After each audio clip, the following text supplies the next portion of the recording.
एक और कप चाय देना। हाँ। ओ, एक काम कर, एक कप क्यों, पूरी बाल्टी भर के चाय लेकर आ। भाई तू चाय से ही नहा ले। आइडिया अच्छा है बाबूजी।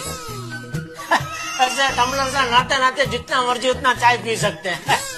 और वो साबुन की जगह पे बिस्किट का इस्तेमाल करने का, मतलब ऐसा घिसने का नहीं, सीधा ऐसा खाने का।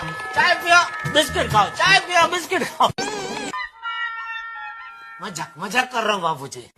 ये मजाक पड़ी, मैं मजाक नहीं कर रहा हूँ। तब देखो तब एक कप और चाय देना, एक कप और चाय देना।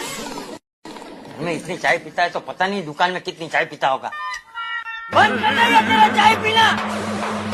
और गांधी जी बन, गांधी जी, गांधी जी की तरह बकरी का दूध पीना शुरू कर दे, सेहत के लिए अच्छा होगा। अब देखो तब चाय चाय चाय चाय लो कहीं लो।